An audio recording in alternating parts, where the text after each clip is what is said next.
What it do, what it do, what it do, what it do, what it do.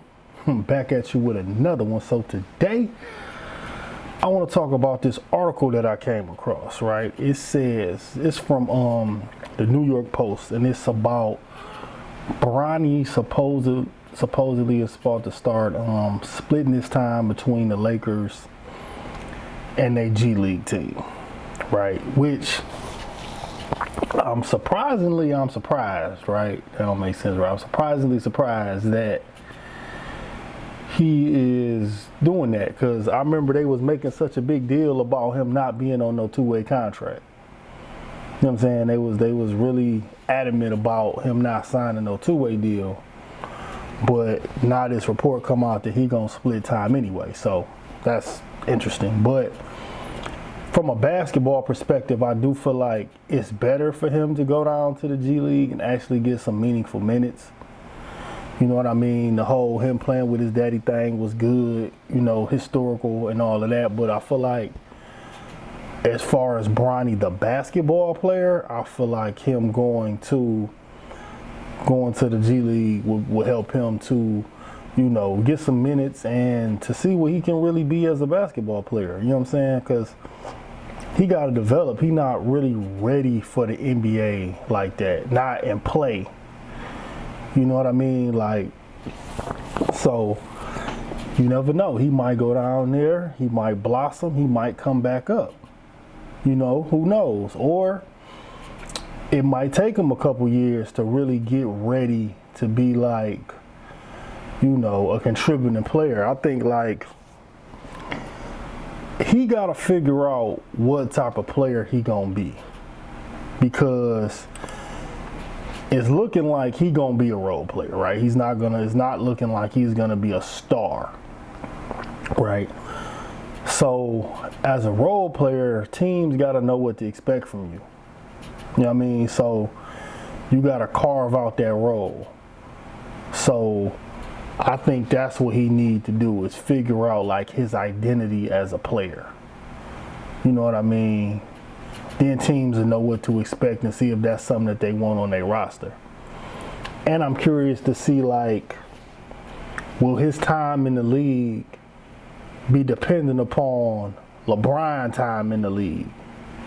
You know what I'm saying? Like, will the whole Bronny experiment end once LeBron decides to retire? You know what I'm saying? I'm curious to see if it's going to be like that. But I think that's up to Bronny, right? Like his shot, we could say whatever, okay, his shot to get to the league was nepotism, right? Okay, so what? Right? Being able to leverage the generation before you is how it's supposed to be. Right? It's only our, you know, black folk who think you started from the bottom is like some badge of honor. No, I can start from the burbs and stay in the burbs. That's fine, right? It's okay. There's nothing wrong with that.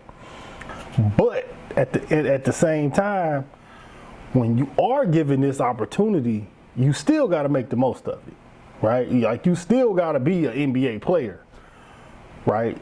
Just because you got dropped in there, you still got to be able to, you know, contribute and show that you belong in this fraternity that is the NBA.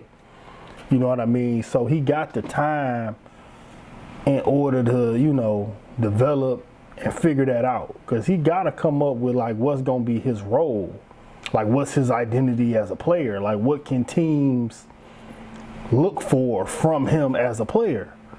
You know what I'm saying? Even if he don't ever develop to be a superstar, he can still develop and be a solid piece on a team. So I feel like that's what he needed. And then he not going to get that unless he's somewhere where he can play a little bit more free.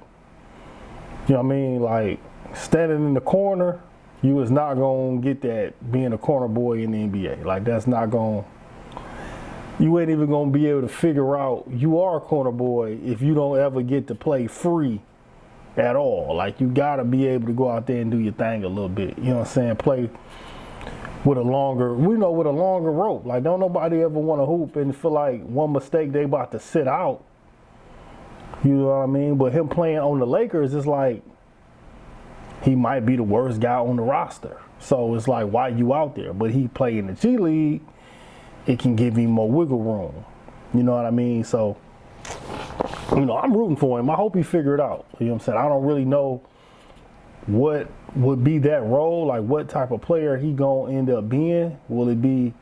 It don't seem like, I don't know if he got the ability to be a scorer or would he be a facilitator? Like, I don't know. Like, that's the thing. It's like so many question marks on how he, like his game.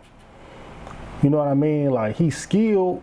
You can see he got a little skill, but it's like, what avenue are you gonna go down? Are you gonna be a scorer? Are you gonna be a point? Because you only got, another thing is, it's limited as to what roles he can be because he's not a physical specimen. You know what I mean? Like, he 6'2"? So it's like, you gotta be able to play defense at that size. You gotta be able to shoot.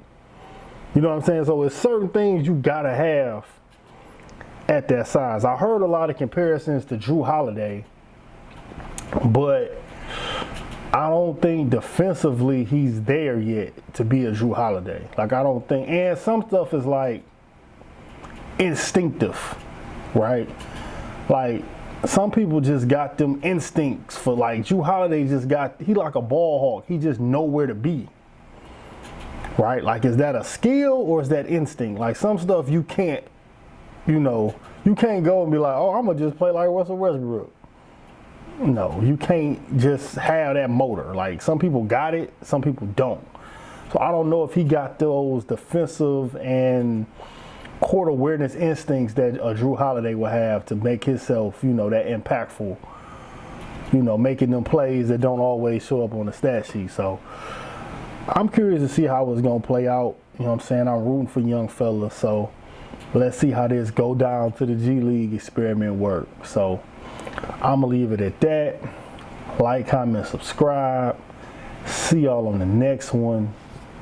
Peace.